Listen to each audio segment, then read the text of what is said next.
4-5 দিন আগে ওনাকে দেখতে গিয়েছিলাম আইসিইউতে, যখন ওনাকে লাইফ সাপোর্টে দেওয়া হয়েছে। তো অনেকক্ষণ দাঁড়িয়ে থেকে দেখলাম যে ওনার নিথর দেহ পড়ে আছে, খুব কষ্ট হচ্ছিল। তো আমরা দাঁড়িয়ে সেখানে কিছুক্ষণ দোয়া করলাম, দরুদ পড়লাম। আর উনি যখন ফিরলেন লন্ডন থেকে, তখন এই সকালে এই মসজিদে আমরা ফজর নামাজ পড়ে অনেকক্ষণ হাঁটলো উনি আমাদের সাথে। ওনাকে বলছিলাম যে আপনি হাঁটেন না, আপনি বসেন কোথাও, আমরা কথা বলি। উনি বললো যে না, আমার এমনি হাঁটতে হয়, চলো হাঁটি। হাঁটতে হাঁটতে উনি বেশি আগ্রহী ছিলেন দেশের রাজনীতি কী অবস্থা, দেশ সামনে কি হতে পারে, এগুলো নিয়ে উনি উনি সবসময় এটার প্রতি আগ্রহী ছিলেন। তো বাসার কাছে গিয়ে বললেন যে চলো বাসায়, চলো উঠো। তো আমি বললাম যে আজকে আর না যাই, কারণ আমার একটু কাজও ছিল। আমি বললাম যে না, আপনার জন্য কষ্ট হয়ে যাবে। ওনার আর সেদিন কোর্টে যাওয়ার একটা মানে তাড়া ছিল ওনার, ওনার কোর্টে যাওয়ার। ওনার সম্ভবত একটা, ওটাই মনে হয় ওনার শেষ মামলাও ছিল, একটা মামলা অ্যাপিয়ার করেছেন উনি। তো উনি যখন লন্ডনে খুব অসুস্থ ছিলেন, আমি দেখতে গিয়েছিলাম তখন ওনাকে। তো অনেক কথা, মানে অনেক স্মৃতি আমাদের। ব্যারিস্টার রাজ্জাক সাহেবের মতো এরকম আরেকজন মানুষ আমাদের এই সমাজে, এই রাষ্ট্রে পাওয়া খুবই খুবই কষ্ট হবে।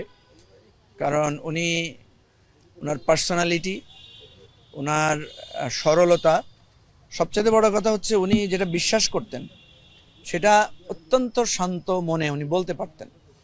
আমাদের অনেক সময় হয় না, আমরা একটা কঠিন কথা বলতে গিয়ে উত্তেজিত হয়ে যাই বা অনেক কথা সংকোচ করে বলি না। কিন্তু যে কোনো কাউকে যে কথাটা বলা প্রয়োজন সেটা বলতেন, এবং খুবই শান্তভাবে সুন্দরভাবে বলতেন। তো এইটা, ওনার চারিত্রিক এই দিকটা আমাকে খুবই আকর্ষণ করে। আর উনি ব্যক্তিগতভাবে খোঁজ নিতেন, মানে উনি নিজে অসুস্থ, তারপরে উনি ফোন করে আমাদের বিশেষ করে ব্যক্তিগতভাবে খোঁজ নিতেন। উনি আসলে অনেক দিন থেকেই অসুস্থ ছিলেন, লন্ডনে অসুস্থ ছিলেন। আমি সেখানে দেখতে গিয়েছিলাম। বাংলাদেশে আসার পরে উনি কিছুটা সুস্থ হতেন, কিন্তু আবার সে অসুস্থতা ফিরে আসে। কেমো দেওয়ার কথা বলেছিল ডক্টর, সে কেমো দেওয়া শুরু হয়েছিল। বাংলাদেশে আসার পরেও উনি মামলা করেছেন, কোর্টে গিয়েছেন, কিন্তু তারপরে হঠাৎ করেই খুব দুর্বলতা পেয়ে বসে আর যেতে পারে। আর আইন অঙ্গনে আমি তো ওনার ফুল টাইম জুনিয়র ছিলাম। আমার ওকালতি জিন্দেগির শুরুই হয়েছে ওনার হাত দিয়ে। প্রথম দিন যেদিন আমি উকিল হইতে যাই, তিনি আমাকে জিজ্ঞাসা করলেন এত জটিল কাজ পারবা কিনা। অনেক পড়তে হবে, অনেক কষ্ট করতে হবে, 4টা শর্ত দিলেন। তখন আমি কোনো উত্তর দিতাম না, চুপচাপ থাকতাম। তারপরে বড় বড় মামলা আমি ওনার পাশে বসে ওনাকে সহযোগিতা করেছি কোর্টে।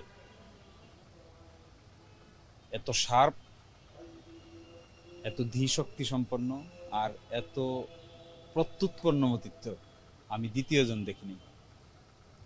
কোনো মানুষকে উনি কখনো রাগাতেন না, কিন্তু ঠিকই জবাব দিতেন।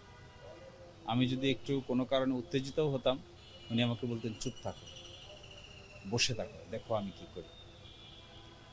শেষ পর্যন্ত যত বিচারকই ওনাকে বাঁকা প্রশ্ন করতেন না কেন, উনি কোনো প্রশ্নে উত্তেজিত হতেন না, কিন্তু শেষ পর্যন্ত উনি ঠিকই উত্তর দিতেন। উনি খুব মাইল্ড ছিলেন, মাইল্ড, সাবমিসিভ, কিন্তু খুব বোল্ড। উনি বলতেন আমি যা বলছি এটা খুব শক্তিশালীভাবে বলছি, কিন্তু আমি আস্তে বলছি। আমার কথাটা অনেক জোরালো, কিন্তু আমার ভয়েসটা এত উঁচু না। তো মনে হইতো যে প্রতিক্ষণই উনি কিছু না কিছু আমাদেরকে শেখাতেন। এমনও হয়েছে আমি ওনার শিওরের পাশে বসে থাকতে থাকতে রাত 4টা বেজে গেছে।